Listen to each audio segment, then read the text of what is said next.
Up next on the Real Food Summit stage is Dr. Barry Groves. The title of his presentation is Homo Carnivorus, What We Are Designed to Eat. Barry Groves is an independent nutritional researcher, as well as a prize-winning and best-selling international author of books about diet and health.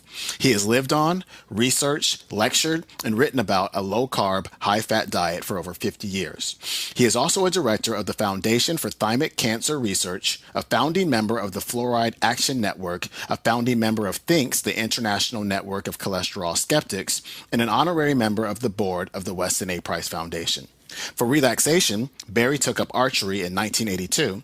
Between 1987 and 2007, he won 35 British championships with 21 British records and 11 gold medals at the international level, including 6 world championships with 5 world records. You can learn more about Barry at www.secondopinions.co.uk.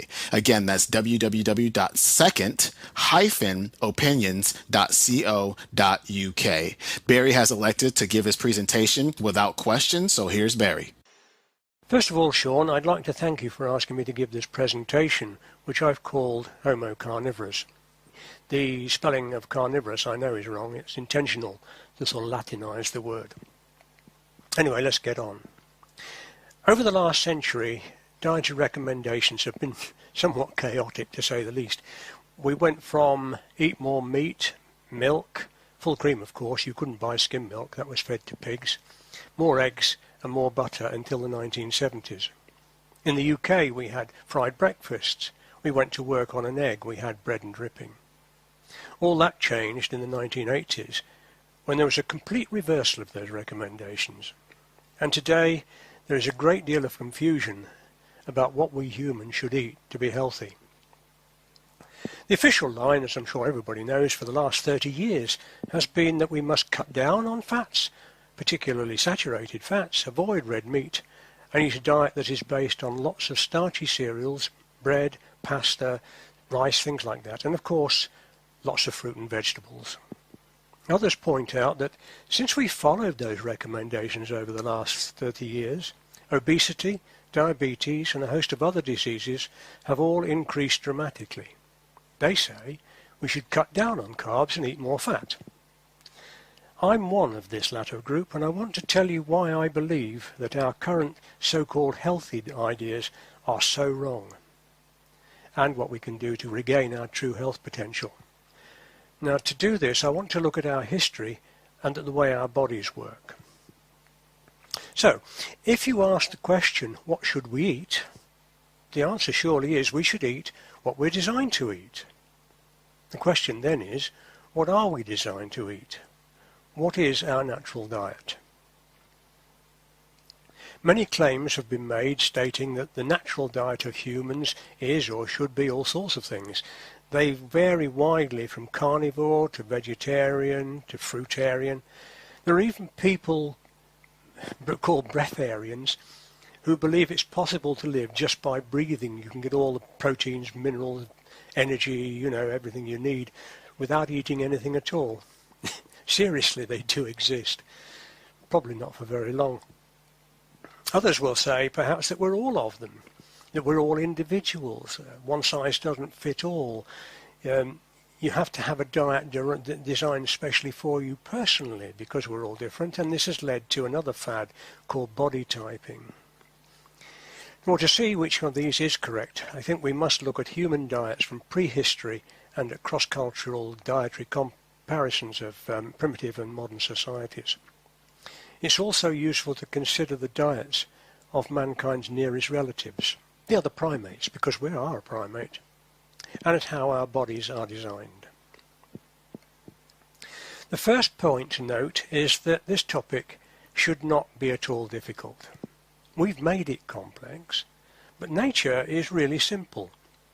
Do wild animals in their natural environment require instruction or frequent bulletins from a Department of Health to guide them in their choice of food? Of course not. When did a primitive tribesman consult a calorie chart before deciding what and how much he should eat? They eat what comes naturally to them, and in the quantities they want, and whenever they like. And it really is quite simple. Herbivore are animals which seek and eat plant food, and carnivorous animals hunt and eat the plant eaters. Really, nature is not complicated. Wild animals are perfect examples of optimum nutrition resulting from their respective correct balanced diets, and that applies equally to humans. And body typing is nonsense. All members of a species are designed exactly the same, and for that reason they're all designed to eat exactly the same foods. So all rabbits eat grass. You'd never get a pregnant rabbit thinking to herself, I think I need a bit more protein for my fetus. I think I'll go and kill a mouse. It would never happen. Similarly, all lions eat zebras and antelopes and other animals, and you wouldn't get one thinking to itself, that meal is a bit rich. I think I'll go and pick some fruit. Again, it would never happen. We humans are also all one species, Homo sapiens, and we're all designed to eat exactly the same food. Although I will allow that some are more able to tolerate unnatural foods than others. So, we should all eat a similar diet. The question now is, what is that diet? There's no argument that we need to eat proteins and vitamins and minerals and so on, but for energy we have a choice between carbohydrates and fats. Which is better? Does it matter? To answer the question, I want us to consider what other mammals eat. On this slide I've got 6 different mammals. We've got cattle and sheep to the left in the middle. They eat grass and veggies and things that grow in meadows. Below the cattle we've got a gorilla, which also only eats leaves from about 200 different varieties of plant.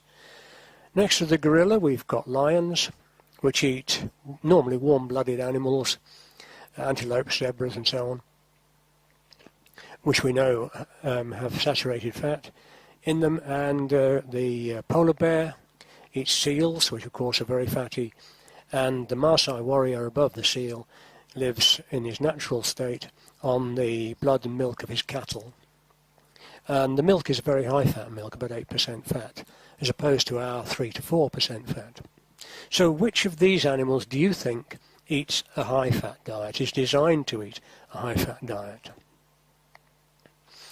Well, I want to look first of all at the gorilla's diet. From every kilogram that a gorilla eats, about 90% of it is water. Gorillas don't need to drink. They get all the water they need from the leaves that they eat. That leaves 10% or 100 grams of dry matter, of which on average 11.8 grams is protein, 7.7 grams available carbohydrates, by which I mean starches and sugars, and half a gram of fat. And that translates to 81.5 calories, which isn't very much from a kilogram of food. And it also breaks down to 58% protein, 37% carbohydrates, and only 5% fats in calorie terms. So, yeah, it looks like a low-fat diet. But it isn't actually quite as simple as that. You see, about 74% of the dry matter on average in the gorilla's diet is vegetable fibre. And the gorilla is what's known as a hindgut digester. Now, hindgut digesters digest and absorb proteins, the available carbs and fats, just as humans do through the stomach and the small intestine. The undigested vegetable fibre in their diet then passes to the cecum and colon, or large intestine, which house huge colonies of bacteria.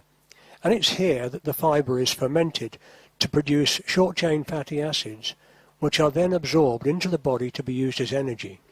And they do that at a rate of about 2 kilocalories per gram of fibre.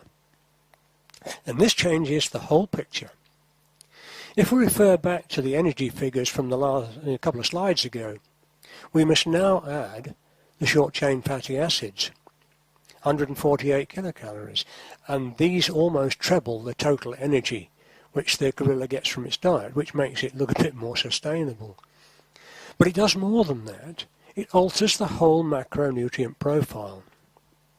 The gorilla now is eating a diet which is only 20% protein, 13% carbohydrate, and a full 2/3 of its diet comes from fats.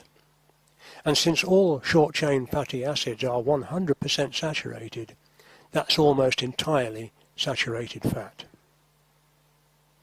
The gorilla's diet is not a low-fat diet at all. It's a very high-fat diet. If we move on to the cattle and sheep, these are ruminants, and these are foregut digesters. Now, ruminants evolved to eat roughage, grasses and shrubs, built predominantly of cellulose. We can't use these, but these animals can. They include the large grazing animals, not just the cattle and sheep, but also goats, deer, antelope, and there's even a primate, the colobus monkey, one of our class of animals, which is a ruminant. Now, in ruminants, the major organ of fermentation is the same sort of process as in the gorilla, but it happens in their stomach, or perhaps I should say stomachs, as there tends to be separate compartments which collectively occupy about 3/4 of the abdominal cavity. Quite how a calf is held in there till it's born beats me. Anyway, this multiple stomach also employs bacteria. Coming first in the digestive tract, the stomach not only ferments fibre to produce short-chain fatty acids, it also ferments starches and sugars, the available carbohydrates. This, of course, reduces the amount of glucose which is absorbed, but it increases the amount of short-chain fatty acids from a given amount of plant food, such that, to quote a veterinary textbook, short-chain fatty acids are produced in large amounts through ruminal fermentation and are of paramount importance in that they provide greater than 70% of the ruminant's energy supply. In this way, ruminants have a diet which is actually even higher in fats than the gorilla and contain practically no carbohydrates at all. We've got between 70 and 80% calories from fat, 20 to 30 protein, as I say, no carbohydrates. Now, all herbivores utilize one or other of these two methods of getting energy from what looks like a pretty energy-deficient food source. It seems clear, therefore, that the metabolisms of all of them are adapted to utilize short-chain fatty acids as their major energy source rather than glucose, and that they are actually designed and adapted to live on a high-fat, moderate protein, low or no carbohydrate diet. Going on to carnivores, such as lions, tigers, dogs, cats, wolves, hyenas. These are quite unable to use fibre as an energy source in the same way that herbivores do, but it doesn't matter because the carnivores are adapted to eat the herbivores. Now, it's noticeable that carnivorous animals tend to go for the fattier parts of their prey. When they've killed an animal, they go straight into the guts. If a lion leaves anything at all, it will be the non-fatty lower legs, bits like that. And so along come hyenas, whose jaws and teeth are designed to break the long bones to get at the bone marrow inside, which is very high in fat. So the carnivores have also adapted to eat a high-fat, no-carbohydrate diet. And it's actually not very different from the ruminants in profile. It's 70 to 80% fats, 20 to 30% protein, and again, no carbohydrates. So where do we humans fit into the picture? Well, the first thing to note is that we are just as much an animal as any of the others when it comes to diet, and there's no reason to suppose that we need to treat ourselves any differently.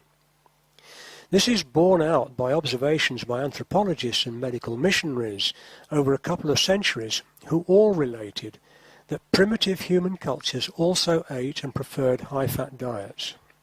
There are people like Vilhelm Stephenson and Admiral Peary with the Eskimos and the Inuit, Weston Price all over the world, of course, and Earl Parker Hansen, who did a lot of work in Africa and in South America with the Indians. So it's quite clear that all mammals eat, or are designed to eat, high-fat diets. And that includes us. Okay, so we now know that we should eat a high-fat diet. The question now is, where should those fats come from? Should we eat a plant-based vegan diet? or a meat-based carnivore diet? I want to start answering that question by looking at other mammals again. And as we're a primate species, we'll start with our nearest relatives, the other primates. Apart from us, Homo sapiens, there are 192 other species of primate alive today. Now, many people believe that we're the only one that's carnivorous, that all of the others are vegetarian, and some suggest, because of our similarities, we too are really a vegetarian species. Well, this was certainly the belief until Jane Goodall published her research in the 1960s. It had been assumed that chimpanzees ate only plant foods, but Goodall discovered that they chase, catch, kill and eat monkeys, baby baboons, and other small animals. And the picture here is of a chimpanzee eating a colobus monkey. In the mid-1970s, about a decade later, Diane Fossey and Richard Perry also showed that other great apes, gibbons, orangutans and baboons also kill and eat small animals regularly. And the most primitive primate of them all, the tarsier, or tree shrew, is entirely carnivorous. Now, these studies led to primates being reclassified as omnivores. But if other primates eat meat, there is no reason why we shouldn't. In fact, we seem to have taken carnivory to the extreme. The evidence for this is overwhelming. We can trace human evolution from remains and artifacts of early hominids found in Africa, our ancestors, and other parts of the world for millions of years. We have fossilized bone records, both of our hominid ancestors and of animals, and we have found stone tools and implements which are best suited to killing and cutting flesh. The first evidence lies in the fossil sites of Africa, widely accepted as our birthplace. Here, where hominid remains are found, so also are animal bones, sometimes in their thousands. If those hominids were not meat-eaters, why is that? Next, there are cave paintings in many parts of Africa, Europe, Asia, the Americas and Australia, which depict hunting scenes. I've got a selection of them here. Now, it's quite obvious these people are hunting the animals. They're not looking on them as pets. It's also very obvious, because they went to a lot of trouble to paint these pictures, that hunting and animals were important to them. Wherever you look throughout the world, you will not find a cave painting like these of a fruit tree or fruit anywhere. And we also have hominid feces, which are called coprolites. These have been found to contain just about anything that will come from an animal but won't digest: fish bones, heads, small animal bones, bird feathers, eggshells, and so on. But in coprolites found before 50,000 years ago, no plant material such as fibre and seeds. And this finding is highly significant. Most plants reproduce with seeds. Many of these seeds are designed to be eaten by animals, to pass unaffected through the animal's digestive system without harm, and pass out the other end to be deposited in a nice lump of manure to take root somewhere else. The fact that no seeds have been found in human or hominid coprolites means that our ancestors cannot have eaten them. But I think the most important evidence of all comes from studies of our brains. I've called it, if you want to get a head, get a brain, because our brains are truly enormous. But they weren't always that big. Measuring cranial cavities of hominid fossils, we found that in those between about 6 million years ago and 2.5 million years ago, brain sizes remained fairly constant for that 3.5 million years. Then began a spectacular increase in size when our brains increased to 4 times the size, from about 350 millilitres to over 1,500 millilitres. So we have another question. Why? What happened about 2.5 million years ago which could have had such a dramatic effect? Well, several people have come up with different answers. The answer, I think, lies in the subject which is very topical today, climate change. About 2.5 million years ago, the world cooled down and a series of ice ages began which lasted until only a few thousand years ago. For that 2.5 million years, even places close to the equator would have had a climate similar to that of Greenland today. With long cold winters and short cool summers, there would have been very few plant foods available for much of the year that our ancestors could have eaten. It was inevitable that animal food should occupy an increasingly prominent place in our ancestors' menus. Animals such as the reindeer of today have the ability to nuzzle underneath the snow to find and eat mosses and lichens which are found there. We can't eat them, of course, but they can. It was the same then. Just as the Sami do today, there is very little doubt that our ancestors must have relied on those animals for their food. They would have followed animals like the reindeer around and eaten the animals who were eating the mosses and so on. We also have a change in teeth size. We have smaller molar sizes, less robust facial muscles, and alterations in incisor shape from that time, which also confirm a greater emphasis on foods such as meat that requires less grinding and more tearing. And we know what animals were around at that time. We have flat-faced bears, woolly rhino, woolly mammoths, and so on. And all these animals carried a lot of body fat.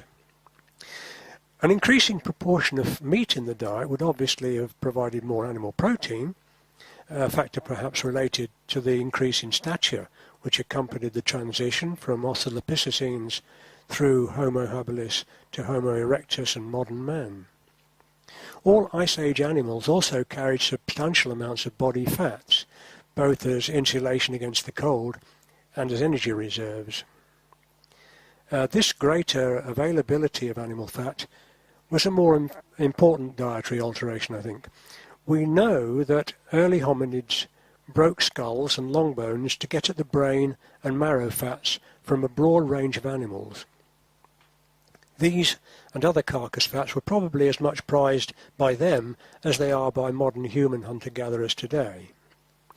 Not only did more animal fat in the diet mean considerably more energy, it was also a source of ready-made long-chain fatty acids, including the 20 and 22 carbon chain fatty acids, arachidonic acid, docosahexaenoic acid, and docosahexaenoic acid, which are together make up over 90% of the fatty acids found in the brain matter of all mammalian species. This again is highly significant because 20 and 22 carbon fatty acids are essential for brain development and they are not found in vegetable fats. The longest chain in any vegetable oils are linoleic acid, which is the omega-6 EFA, and alpha-linolenic acid, which is the omega-3. But these are only 18 carbon fatty acids. Now, we do have an ability, just like all mammals, to chain elongate and desaturate these to produce the longer chain fatty acids, but we're not very good at it. I'm quoting here from a study, humans maintain an inefficient ability to chain, elongate and desaturate 18 carbon fatty acids to their product 20 and 22 carbon fatty acids.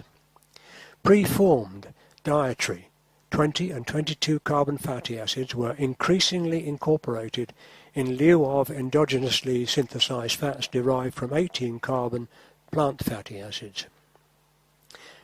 Our brain growth could never have happened if we hadn't eaten animal brain fats. At this point I want to introduce Dr. Max Kleiber. Zookeepers in the middle of the last century wanted some means of assessing how much food they needed to stock for different animals. Food was expensive and if it wasn't used in time it would go off. Now, they obviously didn't want to overstock, and on the other hand, they couldn't afford to run out. So they needed somebody to work out how much they needed to keep. And Max Kleiber, a doctor of science, got the job. He studied a wide range of animals and he found that the bigger the animal was, the more food it ate. Not surprising. But the relationship wasn't simply a case of double the size, double the amount. He found that the amount of food required approximated to the animal's metabolic rate to the power 0.75, and this ratio became known as Kleiber's law. Kleiber's law also applies to the sizes of energy-producing or using organs within the body, the heart, the brain, the liver, the gut, muscles, and so on. Now, the size of any organ that is directly concerned with metabolic turnover should comply with Kleiber's law. If we measure the size of these, and they are in accordance with Kleiber's law, each part's quotient will be 1. A quotient greater than 1 means the organ is larger than expected, and a quotient less than 1 indicates a size smaller than expected. The brain is an organ which should comply with Kleiber's law. If we look at our brains and subject them to Kleiber's law, we find that they're almost 7.5 times as big as would be expected for an animal of our size. Now that's huge. But if we then look at the amount of energy they use, the quotient is nearly 30 times as large as would be expected. And that is truly colossal. And it brings up another question. Where does the enormous amount of energy our brains need come from? Now, unless you're a breatharian, of course, the only place it can come from is the food we eat. So, you either need a very large gut with a large absorptive surface, or you need a very energy-dense diet, or of course both. So, have we got a large gut? Well, no. Quite the reverse, in fact. Using Kleiber's law, we find that our gut is actually much smaller than would be expected in an animal of our size. Our stomach, for example, is only about 1/3 as big as would be expected. Our small intestine is only 3/4, and that's where most of the food is absorbed. Our cecum is practically non-existent. You can see it there. We call it an appendix, about the size of a little finger. And our colon is only just over half what would be expected. Now, all of these values are considerably less than 1. Now, this is particularly obvious in the case of the cecum. The cecum is part of the gut between the small and large intestines, which is present in all mammals, but with differing sizes depending on the mammal's natural food supply. Hindgut digesters, like the gorilla, have a large cecum, hosting billions of bacteria which break down plant materials such as cellulose. Exclusive carnivores, whose diets contain little or no plant material, have a much smaller cecum, often partially or wholly replaced by the vermiform, as it's called, appendix. And this is the case in humans. This is quite obvious when we compare the gorilla with the man in the picture I've got there. Look at the size of the gorilla's abdomen compared with a man's. This is because the gorilla's large abdomen is mostly cecum and colon, which in humans is very small. As a consequence, we absorb very little nutrition from our colons. Perhaps surprisingly, our energy intake is actually in accordance with Kleiber's law. We do eat about the same amount as any other animal our size. Our brain is only 2% of total body weight, but it uses as much as 1/4 of our total resting energy. And because it's so huge, something else has to suffer. This is why our gut is so small, and other energy-using organs such as the heart, liver, and muscles are also so puny compared to other animals.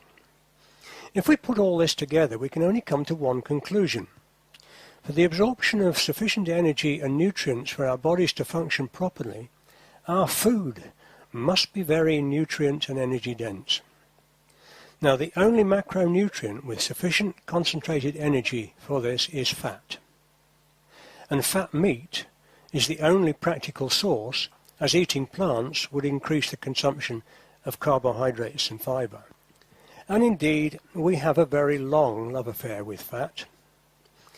Now, while I don't regard the Bible as a scientific work, it does tell us what the peoples of the Middle East believed 2,000 to 3,000 years ago and what they liked to eat.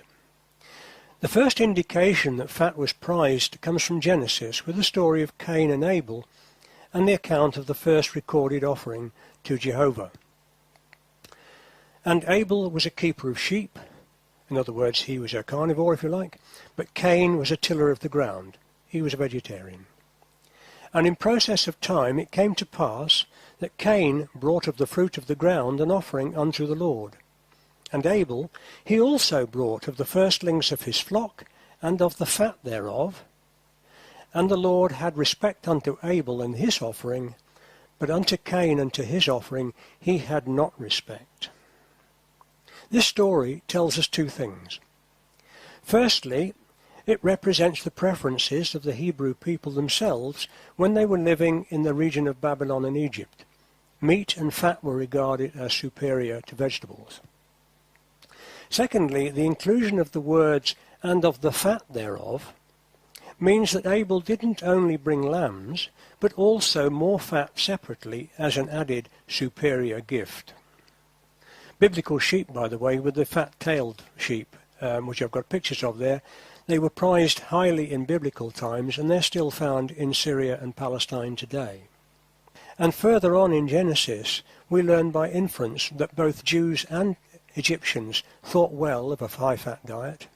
And Pharaoh said unto Joseph, Take your father and your households, and come unto me, and I will give you of the good of the land of Egypt, and ye shall eat the fat of the land. From other passages of the Old Testament we know that the Israelites were thinking of fat mutton, or of mutton fat, when they spoke of the fat of the land. The Bible tells us that mutton fat was considered the most delicious portion of any meat, and the tail and adjacent part the most exquisite morsel in the whole body. And from Isaiah 25:6, And in this mountain shall the Lord of hosts make unto all people a feast of fat things full of marrow. And that's not vegetable marrow, that's bone marrow. The New Testament also has similar references, and we learn that beef fat was also held in high esteem. When the prodigal son returned home, his father didn't welcome him with an ordinary calf. He slew a fatted calf. When Christianity sped northwards, the biblical phrase, to live on the fat of the land, would have been readily understood across Europe. Across the Mediterranean from the Holy Lands, the Greeks too liked their meat fat and believed that their heroes preferred it. You won't find a kind word about lean meat in the poems of Homer, but they're larded with praise of fat meats.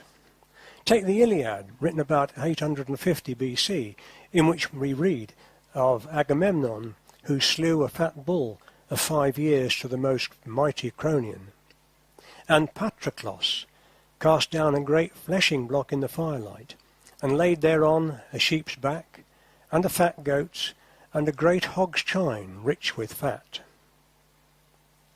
We find the same in the religious and profane classics of northern European peoples, preserved in the Scandinavian Eddas and sagas.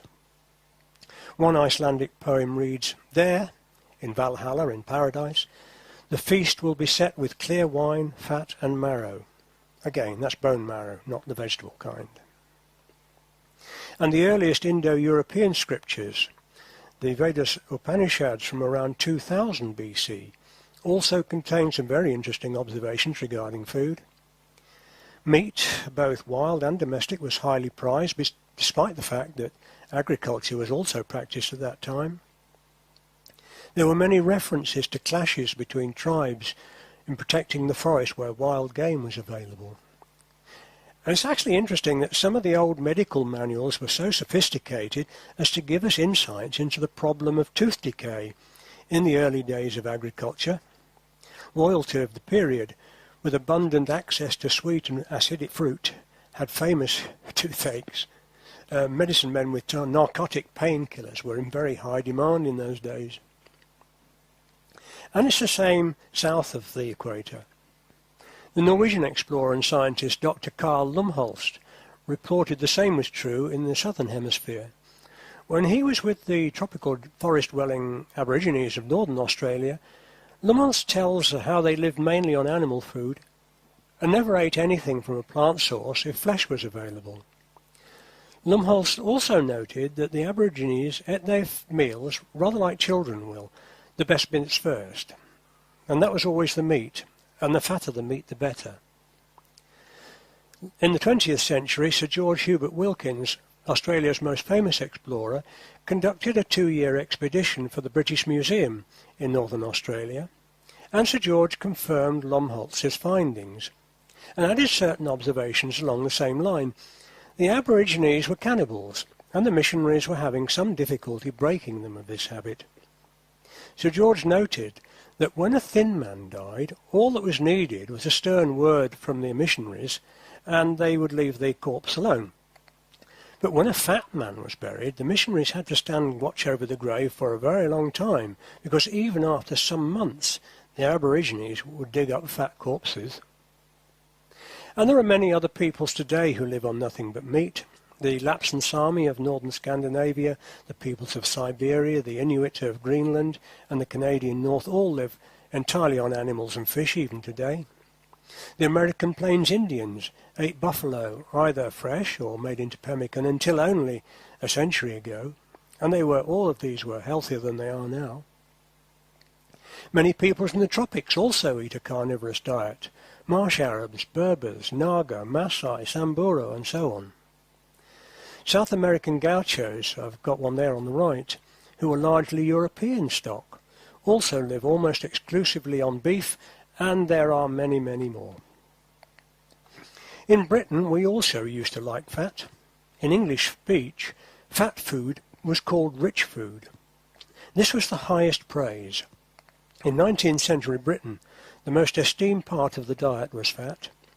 Describing good meat, Mrs. Beeton, in her Book of Household Management, which was written in 1861, said, "Beef of the best quality is of a deep red colour, and when the animal has approached maturity and has been well fed, the lean is intermixed with fat, giving it the mottled appearance which is so much esteemed.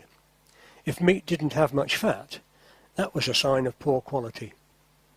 And to my mind it still is. A piece of meat there, by the way, is a piece from an Aberdeen Angus I had a little while ago.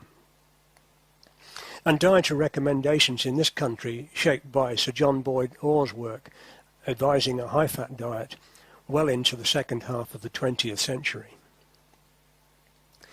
Now, many people are told, particularly in America, that the Mediterranean diet is particularly healthy. This, they're told, is because the people in the Mediterranean countries eat olive oil. Well, I spend 4 months of every year in the Mediterranean country, and I know what they really eat. Yes, they eat olive oil, but they eat a lot more butter. The Spanish spread pork fat, or lard, thickly on their tostadas for breakfast. Pate, sausages, salamis, chorizo, etc. are all more than 50% animal fat. Cheeses come between 60 and as much as 80% fat. The cream, which I've got on the top right there, has a minimum of 31% fat.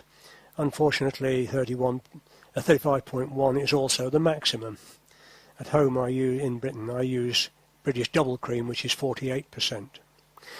But you can also buy fat meat, those 2 pork chops there, as you can see, about a third fat, and very fat bacon. That's the real Mediterranean diet.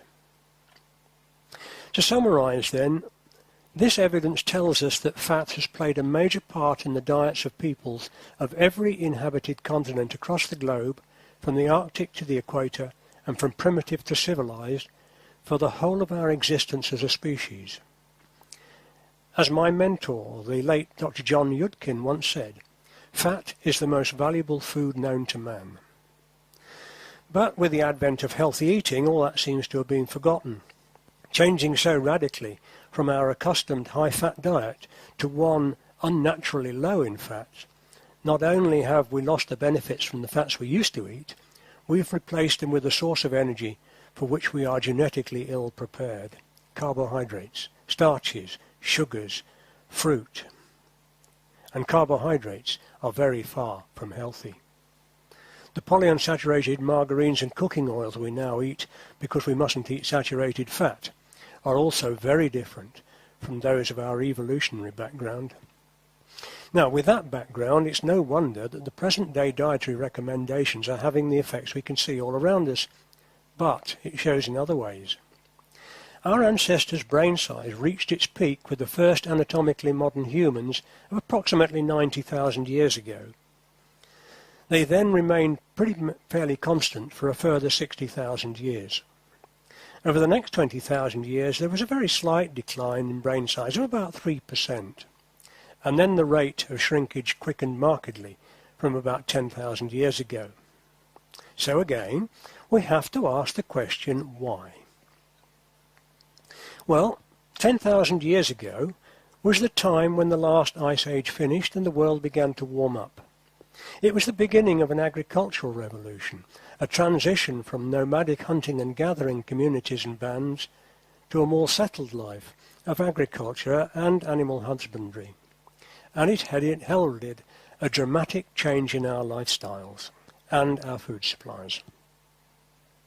There was an enormous drop in consumption of high-energy, fat-rich foods of animal origin, from over 90% of the diet to as little as 10% today.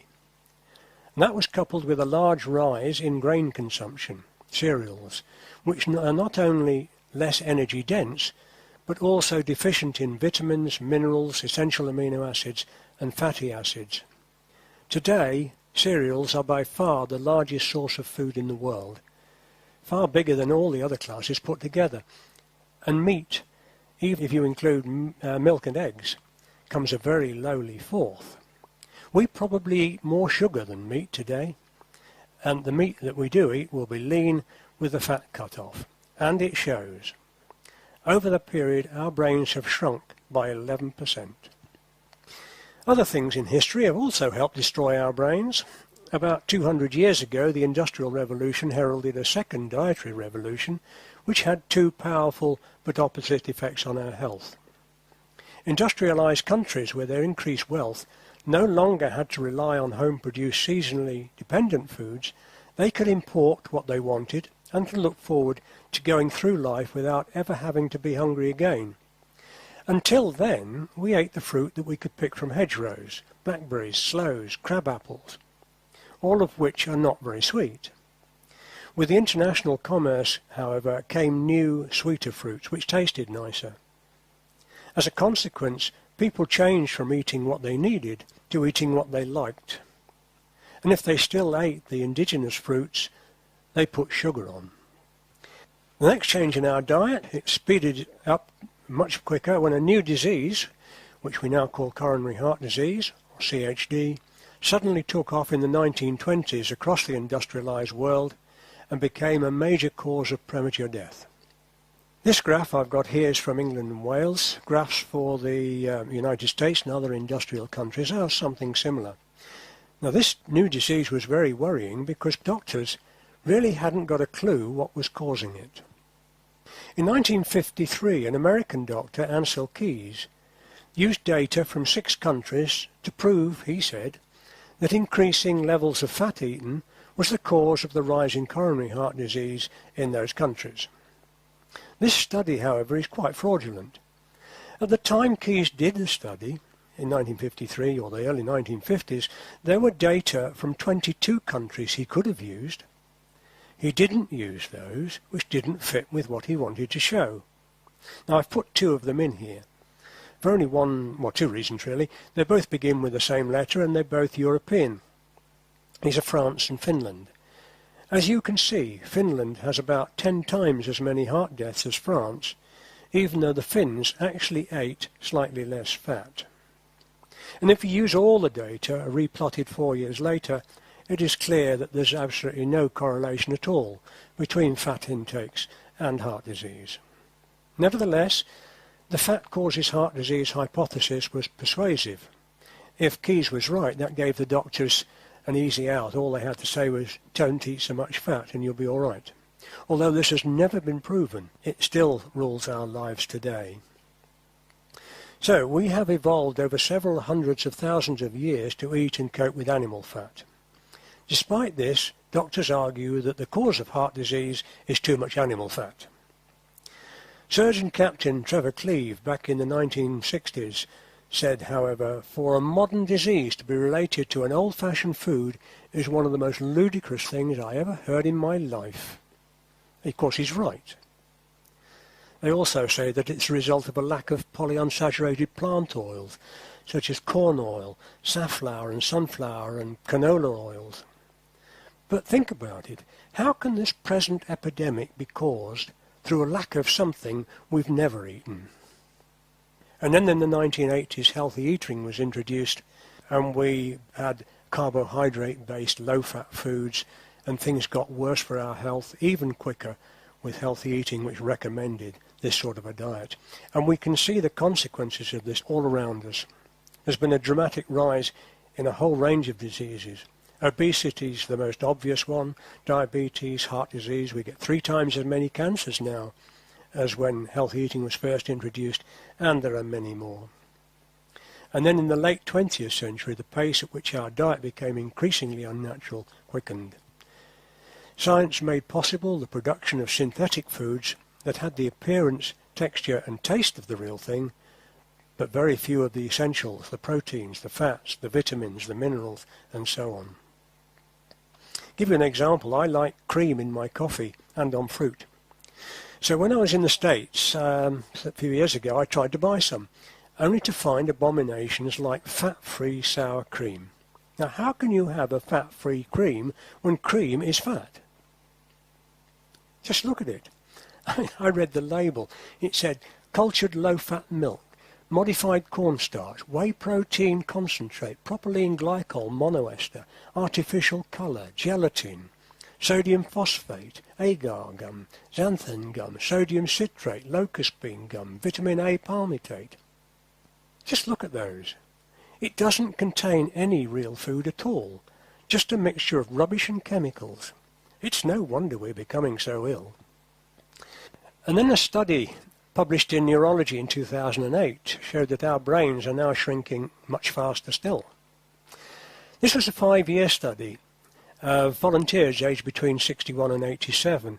Their brains were scanned and measured for the size at the beginning of the study, and they also had blood tests taken to measure a number of things, including vitamin B12, which only comes from animals, which would give an indication of how much meat and animal products they ate. At the end of the study, their brains were tested again, and so were their blood, and significant levels of brain shrinkage were seen. Those eating a meat-free diet were 6 times more likely to suffer brain shrinkage, and vegans, who don't of course eat anything from animals, had the most shrinkage, which was more than 5% over the 5 years. So think about it. If you can lose 5% of your brain in 5 years, if you were a vegan for 20 years, how much would you lose? I had thought about this, and I had a look at the sizes of the brains and the various people at the beginning of the trial. And I found that the smallest brain in somebody eating a normal diet was actually bigger than the biggest brain of a vegan. Worryingly, though, all participants had vitamin B12s, which were within what was regarded as a normal range. This suggests strongly that what we consider to be normal is actually way too low. We need to raise the standard, and to do that, we need to eat more meat, not less. Incidentally, if you're still worried about fat and heart disease, these 2 graphs should reassure you. From the World Health Organization, they show that in Europe, the countries which have the highest fat intakes are the ones with the lowest numbers of deaths from heart disease. So to conclude, the totality of evidence points to our being basically a carnivorous species. But obviously we can survive by opportunist use of plant foods if meat is scarce. Does this make us omnivores? Well, perhaps. But we have no need, biological or biochemical, for any plant foods at all. I want to leave you with a few thoughts now. First of all, do you realize that we civilized humans are the planet's only chronically sick animal? No wild animal or human culture living on its natural diet suffers the chronic diseases we do. Most of them don't even get infections. Another fact, our pets suffer the same diseases we do, and for the same reasons. We feed carnivorous animals, dogs and cats, on rice and biscuits and healthy vegetables and chocolates. Wherever we travel in the world, we export our dietary dogma, and that makes previously healthy populations as ill as we are by contact with us. You've probably seen in zoos, if you've been there, notices which say, please don't feed the animals. Now there's a very good reason for this. Feeding fruit and things like bread to herbivores such as a gorilla is the equivalent of feeding them a high-carb, low-fat diet. And that diet increases the risk of a heart attack in gorillas in exactly the same way as it does with us. Incidentally, if you think we should emulate the gorilla, and a lot of people do, you might like to know that gorillas have the highest intake of plants of all the primates and the smallest brains for their size. So, we have a problem. We civilized people forget that for millions of years before we began to acquire the assets of civilization, we ate an animal-based, high-fat diet with little or no plant material in it. It's certain that nature gave us a similar innate wisdom to choose foods which best suited us. So long as they remained nutritionally ignorant and uninformed, our ancestors did a pretty creditable job of selecting their diet. If they hadn't, we wouldn't be here today. But today all that has changed. We're led by people who, if they live by their own recommendations, will have small brains. It is they who tell us to eat a diet for which we're not adapted, a diet that lies at the root of the dramatic increases in previously rare or unknown chronic diseases such as cancer, heart disease, Alzheimer's, Parkinson's, obesity, diabetes, and so on. The answer to that, I think, is fairly simple and obvious. We must return to our traditional diet. That's a diet based on fat meat, with small amounts, if you like, of non-starchy vegetables and nuts, and even smaller amounts of fruit. But above all, we need to eat real, fresh food. And just a closing thought. Civilized man is the only animal clever enough to manufacture its own food, and the only animal stupid enough to eat it. Thank you for listening.